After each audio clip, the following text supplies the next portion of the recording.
Hello, folks. I'm John Nelson, the plugin CEO of JKL Works and Plugin Business. And as you can see, I'm not alone for once this time. I am graciously joined by Chris Wayne, the founder and CEO of Black Sky Digital. As promised, we were talking about this a little bit before, and we're going to go through the concepts of media overload. Thanks so much for joining me and for doing this. I really do appreciate it, Chris. Thanks for having me, John. I'm looking forward to it. Yeah. So we're full disclosure. One of the ways that I discovered Black Sky and what they're doing in these concepts is that they are doing work for my company, JKL Works, running ads for us, but they have some unique ways of making a difference and standing out. We talk a lot about that wherever you're watching this. So if you have before, so I wanted to kind of delve into those, and I asked Chris to come on and help us do that today. So let's see. Let me make sure that I get all the buttons pushed correctly. There we go. So we're going to talk about media overload and a few other strategies. And how they can sort of make a difference with what we do. So yeah, this time what we're going to talk about, of course, is about Black Sky. I want to get you to get to know them a little bit in case some folks haven't heard of them and kind of why they're different. We want to talk about the concepts of media overload, and then I want to go through some other things that they do that have really grabbed my attention as well, because they're similar to principles and concepts that we talk about here. And so it's kind of like we talk about somebody getting inside your head as with the particularly around a compelling offer is something that we've talked about a lot. And these folks have done that. So just so you know, Chris, in case you didn't, you're inside my head. And so that's why we're here. So, okay, why don't you tell us a little bit about, oh, wait, before I do that, I just wanted to revisit this from the last time, that this is a big part of the conversion equation that we talked about, where they really focus on the interrupt side of things. That's the interrupt of everybody scrolling, messaging, living life, doing things. And we're just kind of floored, with that and overwhelmed more than ever. And so it's incumbent upon people who are trying to drive sales that they interrupt that scrolling process. And when they get somebody's attention, of course, they engage and they tell them what they have to tell them. It's the carnival barker, and then you actually pay attention and go over maybe ask a question because of something that they said. Then they get the opportunity to educate you, and finally they get to the actual offer that they're going to offer you. So that is the conversion equation. We're going to spend a lot of time, I think, today here in these first two sections of how to interrupt some of what's out there. So let's start with a little bit about Black Sky Digital. Was there anything in particular that led you to create Black Sky such as it is, and to kind of take the approaches that you've taken over time? It was just, it was more of a natural progression into, we'd done the physical products. We kind of got into coaching consulting. I was like a new challenge kind of thing. So then it became a case of, okay, can we help other coaches and consultants do what we were doing? So we found that a lot of coaches and consultants struggle really to generate the volume, the consistency, and the quality of the leads they need for their offers. They've got great offers, but a lot of them are experts in their own field, not experts in sales and marketing and things like that. So we saw a gap in the market, and we decided we could fill it. Totally honest, it was a bit of a side thing at first, kind of thing, but then it grew and it grew and it grew. That's the way a lot of them start, isn't it? It was more. Hey, I don't know if I can do this or not, but hey, wait, yes, I can do this. This is cool. This is working. Yeah. Well, it's kind of one of the things that I have already sort of mentioned here, that I one of the reasons that I found you guys, about being inside my head for my company and that sort of thing, there's two aspects of it in particular. One of them is the concept of guaranteeing success. and risk reversal, and we'll talk about that in just a minute. But I kind of wanted to focus on the media overload for a little while here. What sort of led you to identify that as a thing that not only is a problem, but I mean is something that maybe you guys could deal with? Yeah, a lot of lost money, a lot of expensive mistakes. That's what led me to things wrong and not being noticed. I mean, when we first started launching Facebook ads, back in 2014, 2015 kind of thing, running the e-commerce stores, you could fire out a picture ad for a cat necklace and make 10 grand overnight. Like, it was insane. Right. So unsaturated. But obviously, as the time's gone on, more and more people have kind of become more digital. They're starting to sell online. It's getting harder and harder. And it's become even more saturated since COVID, because a lot of people since COVID, all the brick and mortar stuff got shut down. People had to. That's all they have. Yeah. Yeah. So they have to go online. So there's more and more people, and we've seen this natural progression over the last decade where it's getting harder and harder to stand out, and you have to become better and better at what you're doing and really differentiate yourself from everybody else to acquire that client. It now takes a lot more than it did 5, 6, 7 years ago to acquire the same client. You need there's a skill gap now, essentially, to what it was kind of back then because of how saturated it is. So yeah, we spent and lost a lot of money trying to do what everybody else was doing, and it didn't work. So then the question became, okay, how can we stand out and be different to everybody else? And we really tried to flip the whole marketing strategy on its head and go against what everyone was teaching. Because there's the main gurus, your OGs and stuff, all teaching how to generate the leads, but everyone's doing the same stuff, essentially. So if everyone's doing the same stuff, how does somebody know if you're the best option if all you're doing is saying and doing the same things everybody else is doing? They can't differentiate you. So that's kind of where it essentially came from. Okay. Yeah, I've heard it said of Facebook in particular, and this applies to Shopify, I think, now as well, and ones like it, is that Facebook kind of made all of this available to the blue collar set. They made it simple enough to use so that just about anybody can use it, love it or not. Shopify has made a real push, like you said, particularly since the pandemic, to kind of do the same thing, at least in my experience. So I would think that makes it even harder to stand out with everybody now jumping in the market who never could, because now you get the stay-at-home mom who didn't think she could do that much with technology, finds out she actually can. And is pushing a lot of things out there, and it's for sale or for trade or for whatever, and so it just makes it even more so. Okay, so talk about media overload a little bit. What is it, and kind of, just pretty much what is it, and how can we identify it and work to overcome it a little bit? Yeah, so media overload is essentially whereby there are so many ads and offers kind of across social media now that people are becoming overloaded with information to the point where they subconsciously ignore it.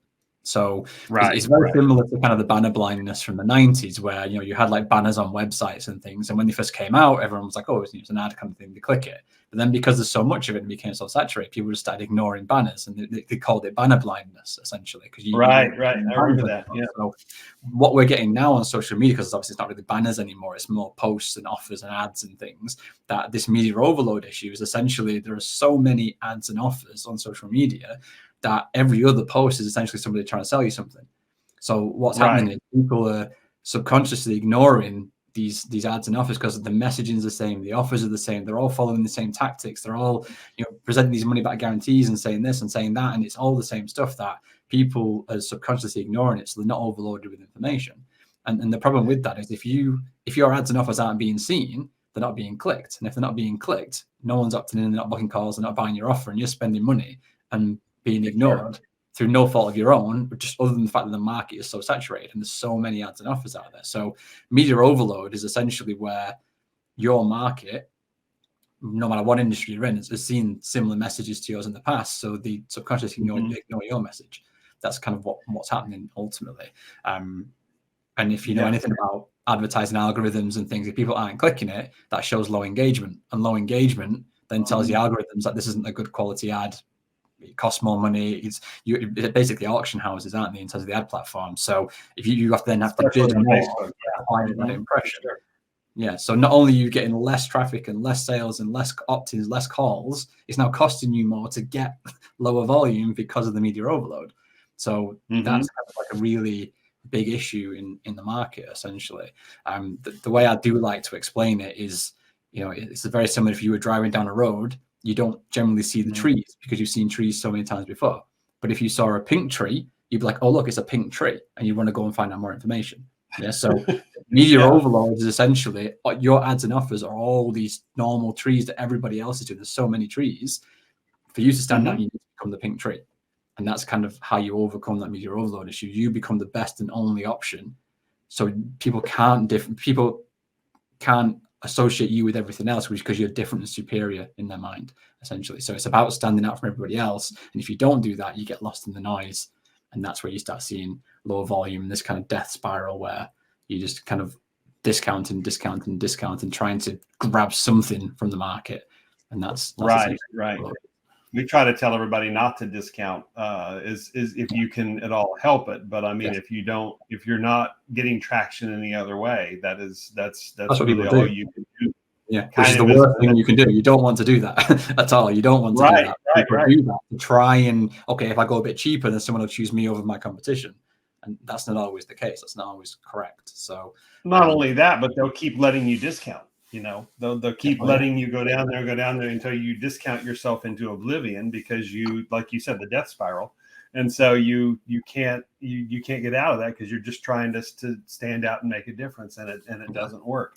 How do you think this affects like consumers and customers and people that are potentially out there just looking for something? I mean, you kind of touched on it a little bit, I think, but in terms of how they interact with the platforms, do you mean?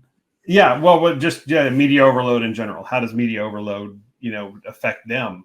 Kind of from the opposite side of that. We were talking some about how it affects businesses, of course, and that it's just makes it harder. But what do you think they're going to ultimately come across with from the consumer side? In terms of the consumer side, is they don't know what is the best option for them because every message and offer is similar in some way or another. They can't differentiate you. And I mean, at the end of the day, nobody wants second best.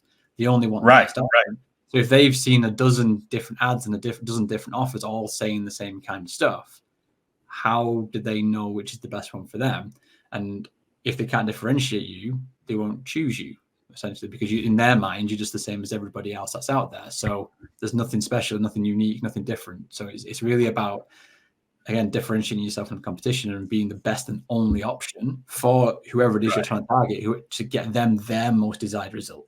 That's the key. It's their most desired result, not what you want to fulfill. It's what your client actually wants. That's what you need to go to the market with. Yeah, so it's those hot button issues, and this is what I'm talking about. Where these guys are getting in my head because this is so many of the same things that we talk about. You're trying to reach the specific, not only customers, but trying to reach what's important to them as the only solution that will solve that problem. And helping them to stand out. So we're talking with Chris Wayne, who is the founder and CEO of Black Sky Digital.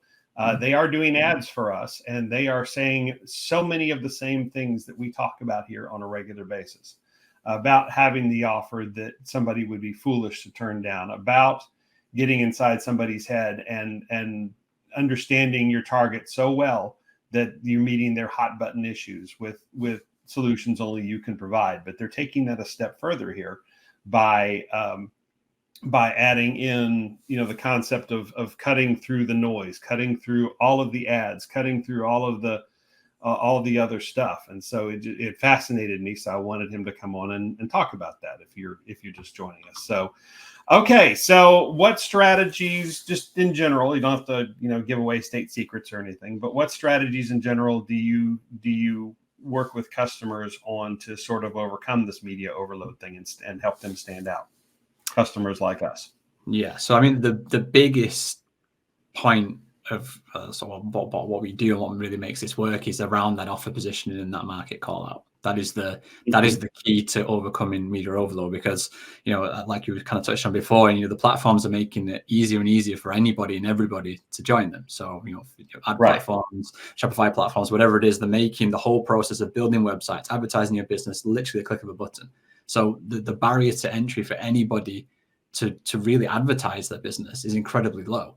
And this is the issue. It's getting more and more saturated because of how easy it's become, especially with AI. The AI side of it's making it even easier. The knowledge you need is a lot less to get started and try easier and not easier. Yeah. Yeah, exactly. Yeah. So the problem with it is there's so many people doing this that everyone's going out with the same types of offers and the same messaging, which is why this media overload issue occurs and you're not getting the results. So a big part of what we do to overcome that is around that offer positioning. And this is where it is about creating that irresistible offer, in a sense, where people would feel stupid for saying no to it, where you remove as much risk as possible in that initial call out to bring them in, but also making sure that the call out really resonates with exactly who you want to work with. Because I know we touched on it, I think it was yesterday, John, wasn't it, about if you try and speak to everybody, you speak to nobody. Yeah, so it's about really being precise, in terms of who you're trying to target, to create that personalized connection with them.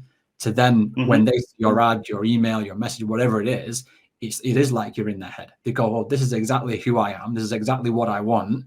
These guys obviously get all this proof. There's no risk for me finding out more. Let's have a look at these guys. Nobody else is giving me an offer that's so aligned to my internal goal and my internal desire." And that's what it is. So obviously we help with our clients generating sales calls, getting more clients. That's really the number one goal for our clients, is generating more business through either the lead flow or through the closing side of it. That's what it is. But really, our clients need help with the offer positioning. They need help with the strategy, the marketing, the whole funnel process. But in their head, their most desired result is clients. All the other stuff is irrelevant. All they care about is the end piece, which is the result, the goal. Yeah. So that's true. That's true. In terms of your marketing, it's about calling out for whoever your most ideal client is, whatever their most desired result is. That is how you essentially overcome it. It's about really just breaking through that noise with something different and superior to everything else and becoming the best and only option. And on the sales side, I mean, you've touched on this, and I've got it from other sources as well. But it's for what you offer a lot more services than just this. Yeah. But this is what you lead with, because it cuts through the noise too. And, against the people who prospect us daily, and maybe you too, I don't know, because they don't know you're an ad agency. I can get you, so many leads in so much time. I can get you so many customers in so much time. Well, this is, you pick certain aspects that you focus on to go after, even though you offer much more, and it helps cut through the noise with that laser focus, with that one thing. And then later on, they'll realize, oh yeah, we really do offer some other things. But this is what I needed right now. This is what's in my head. So what are some strategies? I'm sorry, did you want to respond to that? No, I was just going to say, yeah, you're absolutely right in terms of it is it is going out there with that most desired result. And this is something we work with our clients on, is a lot of clients want to start telling them about what's in their programs and things. So we have these downloadable pieces of content, and we have these spreadsheets, and we do these live calls and things. Their client doesn't really care about that. All they care about is what is the end result of all that stuff. Yeah. So really to simplify it, people don't really care about the journey. They care about the destination. So sell the destination. And what's the proof that I'm going to get it? What's the proof? Exactly. What's the reassurance? Maybe not the proof necessarily yet, but certainly the reassurance that you're going to do what you say you're going to do, right? Exactly. Yeah. So what are some things that businesses can do, ahead of doing work with you guys, and those who are in a position to do certainly should? I mean, that's referral endorsement as I get, but certainly worth the time and effort. But if you're not quite ready for that for whatever reason, what are some things some businesses can do to sort of cut through that media overload piece and to sort of stand out? It really comes down to understanding. Yeah, sorry. It really comes down to understanding the client, your client, your top of the market client. Like, who is it that you really want to work with? Understand who that is, and then figure out what is their most desired result. Not necessarily what you want to fulfill, because what you want to fulfill might not align to what they actually want. The key is really to be able to offer them what they want, and then remove as much risk as possible for them getting that result, essentially. And this is why done for yous generally work better than done with yous, and done with yous generally work better than do it yourself kind of offers. Right. Because the chances of success are a lot higher with a done for you, as long as you're experts kind of thing, than it would be with a do it yourself and you're relying on your clients to do it themselves. Yeah, so Right. there's elements of that as well. But a lot of it is really just understanding who your top of the market client is. Are there any minimum requirements? Like we have some clients that only want to work with people who are generating more than $100,000 a month. Yeah, so their minimum requirement is actually to work with businesses generating more than $100,000 a month. So being able to understand what that is and then figure out what is that client's most desired result. Okay. Yeah? So that's kind of the key there is really understanding those two pieces, and that's going to allow you then to craft an offer that is going to allow you to start breaking through that noise. However you get there, then is if you understand that audience, and then it certainly makes a big difference.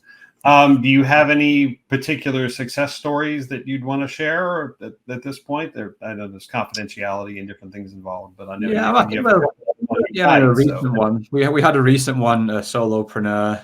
He was helping law students who were studying for the LSATs, get into Harvard. So he was a coaching program where he helped them kind of higher LSAT score, essentially. So he came on. He was a one-man band, kind of doing a sort of a one-to-one sort of service. I think he was charged like $300 or $400 an hour or something like that. So anyway, he come on with us and we helped him set up our conversion accelerator system, which is essentially how we generate the leads and then the sales for our clients. And we took him from having that $300, $400 one-to-one offer to having a 3K kind of group coaching program, and we helped him there's like 130 qualified sales calls for his business, and he's generated over $120,000 he's at now, sort of thing. So awesome.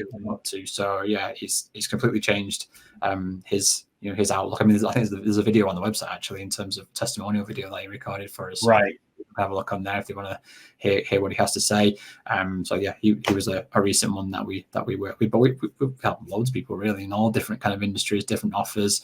At the end of the day, what we do is around the psychology of selling. So it doesn't really matter what the offer is, who you are, sort of thing. All that really matters is people want what you're offering, and you're able to deliver that desired result. Essentially, that's what it comes down to. Okay. Yeah. Well said.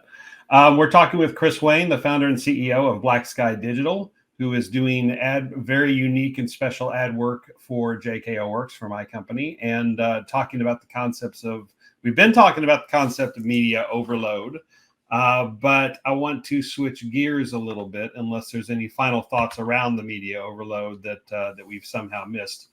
But I wanted to talk about the other aspect that really caught my attention. I mean, there's several things that have, like I've said all along, you guys say the same things and give voice to some of the same things that we've been talking about here for quite a while now.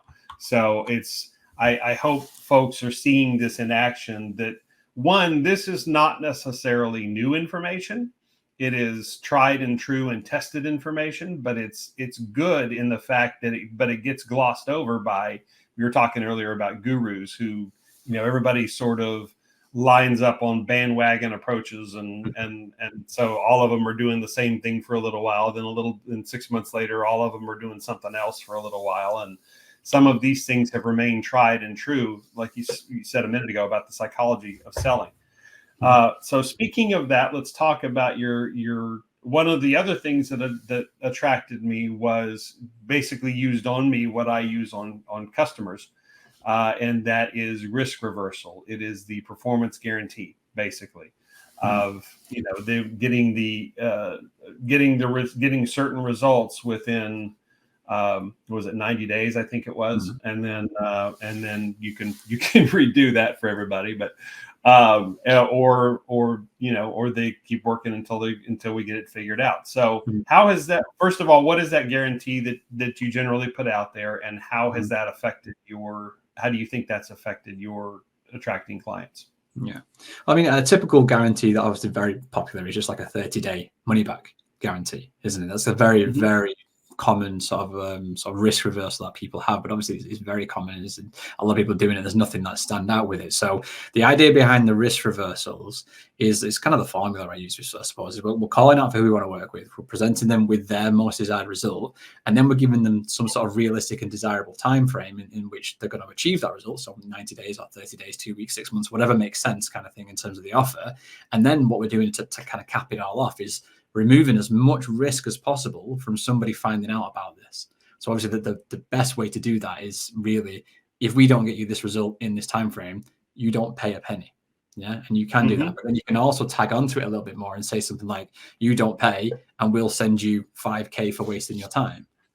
And now someone's looking at it going, "This is who I am. This is what I want." That's a very attractive time frame, and there's no risk. And if I don't get the result, not only do I don't pay, they're going to pay me because I've now wasted my time. Can you see? We've actually gone. Yeah, I do, and we've actually kind of gone back and forth, behind the scenes in crafting the ads that you'll be running for JKL Works, but centered around a lot of this. And anyway, because we have a risk reversal ad already, or at risk reversal copy already statement. That basically we can find any business up to $50,000, at least $50,000 in profit they didn't know they had in about 50 minutes, guaranteed. And the basic guarantee is if it goes for like within 12 months, if we can't, do that, then we'll refund your money. But realistically, we have brought that down a lot now, back to doubling your profit within 90 days. But still the same thing. And do you guys have a similar one out there in your general information for running this, don't you? So we have different, and this is the thing about guarantees is you always want to go out with your strongest guarantee. And something that a lot of people realize is not everybody that speaks to you will be qualified for that guarantee for whatever reason. So for us, essentially, if we want to, guarantee a certain number of qualified sales calls, for example, our client needs to have the right marketing budgets for us to mathematically be able to reach enough people to generate those calls. And some people who are obviously very early in their process don't have the required budget to do that. So then you can kind of downsell them to other guarantees kind of thing. So you always want to go to market with your strongest offer and your strongest guarantee. If somebody fits the criteria to be able to do that and they can do that themselves, then obviously you present the guarantee. It's not a bait and switch. I want to be very clear on this. It's not like you're going out there with something and giving something else. It's you go out with your best offer. If somebody can do that, great, in you come. There's the offer. If you can't do that for whatever reason, you have like a alternate kind of guarantees that still remove a lot of, if not all of the risk of possible working with you, but it's more aligned to kind of where that potential client is currently at with their business sort of thing. So the whole idea behind the risk reversal is to reverse the risk as much as you possibly can. So it could be, no, you don't pay. It could be, we'll work with you for free until you do. It could be, we'll give you X, Y, and Z. We'll do this. We'll give you 3K for wasting your time. Whatever it is, it could be some sort of way to go, look, we're so confident in this result that if we don't get it, you get this. And this thing they get must be attractive sort of thing. So that's kind of where that risk reversal comes from. Sure. And there's two aspects of that are important, at least. I mean, and in crafting this, sort of the thinking that I've come around is the faster the better. The faster the result, the better. So 30 days. As long as it's realistic, though, that's the key. It has to be realistic. That's true. Yeah. So it has to be. And the second part is, I think it was you that said whatever your guarantee. I mean, this is in conversations back and forth, so you speak to it or not. But the guarantee should make you as the guarantor a little bit nervous. Yeah, that you may or may not, that you're going to have to work to meet it. It should, to your point, it should be realistic, but it needs to make you a little bit nervous, because then that inspires you to work all the harder. But it should certainly be attainable. Even with the offer you go to market with, like one of our offers is 90 qualified sales calls in 30 days. Now, obviously, 90 qualified sales calls is a nice number. If we said 1,000 qualified sales calls in 30 days, obviously a lot more money people could make, but 1,000 qualified sales calls in 30 days doesn't seem as realistic as, say, 90 qualified calls in 30 days. So you kind of want to be able to find that balance between desirable and realistic in both the offer, the time frame, and the risk reversal. Yeah, so there's kind of like a sweet spot, like a Goldilocks zone, essentially, in terms of how you offer it, because people are always going to be skeptical of offers when they're exactly what they want. It's a great result, and there's the risk reversal. You have to be able to back that up with proof, but you also want to keep it desirable and realistic, and that's the balance there. It's finding the middle ground. Well, and that's we've been going full transparency, everybody. We've been going back and forth with this. It's the Chris and I have about the at least $50,000 in 6 months versus doubling your profit in 90 days. Both are realistic, both are attainable, but which one is the better offer that would grab more attention. And I think we've settled on the shorter time frame. Still a realistic result, and we saved the other one for sort of a bonus, because it is a part of the of what we find, the document that we use to start our process, as some of you all are familiar. So it kind of makes it just a nice. You don't want not to double guarantee, that's a lot of work, but certainly a double reassurance as you continue to provide, as you continue to under promise and over deliver to our clients as we work through everything. Are there any other tactics like this that you guys use to stand out with your client, you help your clients stand out, that we've kind of missed? Well, yeah, a lot of it is that offer positioning and call out. So we try and create that personalized connection through that market call out. So the way we go to market is really trying to resonate with the right people. And this is kind of where a lot of people make the mistake, especially when it comes to paid ads, is they think the targeting is done through the ad platform in terms of interest or keywords. They think, oh, if I pick, I don't know, someone who's an entrepreneur interest, I'm going to get the right people. That's not necessarily the case, because there's going to be so many different types of people in that interest. What we're essentially doing with the way we're doing the opposition in the market, creating that personalized connection, is we're doing the targeting through the message, not through the ad platform. So we can take that message. You get a broader placement, and then let what they read be the dictation of what they do, right? Exactly. And this is why if you want to speak to your ideal client within the ads, because let's just say, I don't know, we were coming across someone who, run a marketing agency, or someone who run a dentist, let's say, yeah, both run businesses. So if you're a business owner X, Y, and Z, you're going to get both people coming in, right? But if you went out there, so if you're a dentist with more than one room and you're generating more than $10,000 a month, we'll guarantee you X, Y, and Z. Now, me as a marketing agency owner, I'm not interested. It's nothing to do with me. That's calling out for dentists. Yeah, but the dentist now is exactly who they are. And it's then refined even further by the additional kind of criteria in that call out, with the volume and the room numbers and things like that. So you can make it as specific as you want, but you don't want to go too narrow, because obviously then you eliminate too many people, kind of thing. So again, it's finding that sweet spot between who you want to work with and your kind of most ideal client, essentially. But what you're doing is you're creating that copy and that market call out, and then just pointing that in the general direction where those people hang out. And then you let the messaging disqualify the people you're not interested in and qualify the people you are. So essentially you're attracting them to you rather than you having to then go look for them.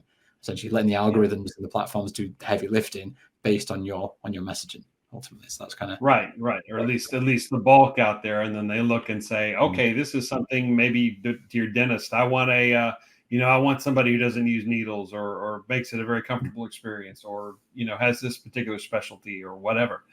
Yeah, so it can really work well there. Well, there's a lot of ad wisdom here, guys. There really is, as to how to do this well. That compelling offer, getting that in line, and cutting through the noise of media overload, and then, like we're just talking about now, letting the really speaking to your audience in with as broad a platform as you can, but yet letting them qualify or disqualify themselves with plenty to back it up. So, yeah. Any other things that how would somebody get started with you guys if this is something that they wanted to explore? Easiest way would be just to visit the website, scalewithblacksky.com. There's just more information on there about what we do and how it works. And then just click a book the call button on the website, and then book a call with the guys. And if the kind of a conversation, see if it's a good fit, see if it makes sense. We don't try and hard sell anything, kind of thing. If it doesn't sound like we can help, we don't kind of put an offer out there to you, kind of thing. So it's really just a quick 15-minute chat to see if it aligns, and if it does, then we'll have a chat and see how we can help. If not, we'll just go our separate ways, kind of thing. So just over on the website, more information there, and just book a call if you're interested.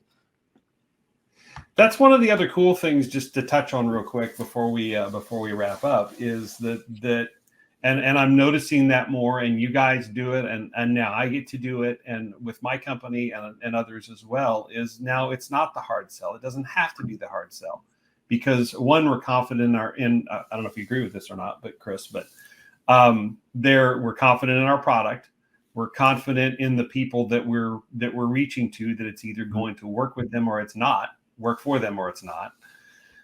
And then it's just so many it's reassuring from a business selling point of view that we can just take that relaxed approach, and it just becomes becomes a conversation. Yeah, well, this kind of leads into the sales side of it rather than the lead generation and piece. But I've done hundreds and hundreds of sales calls over the last 6 years or so, both in the coaching and consulting space and now obviously in the agency space kind of thing. And what I've realized over the years is if you go into that sales call needing that sale, you're not going to get that sale. It comes across in your tonality, in your body language, the way you answer the question. Yeah. There's a neediness to it, even though you might not feel it.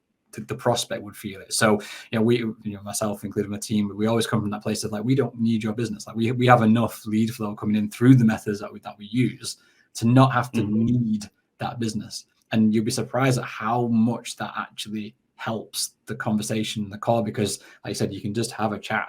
Like, is this a good fit?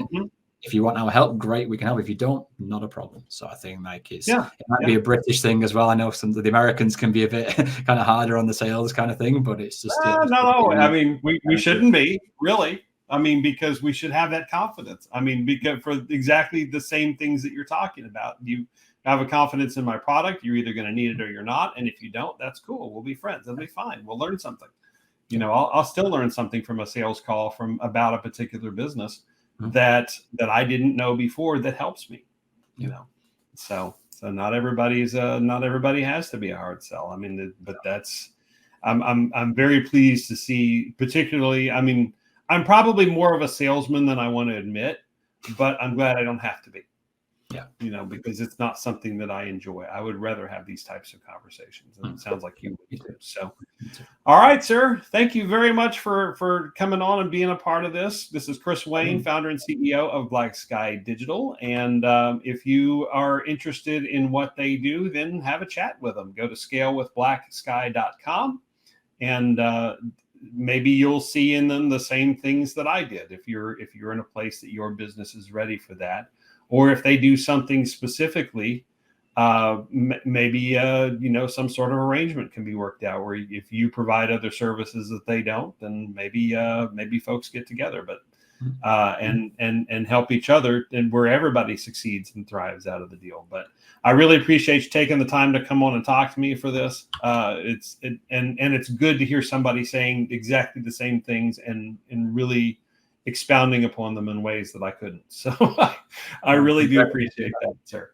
No problem. It's been all right. Good. Thanks for joining us, everybody, and we will talk to you next time.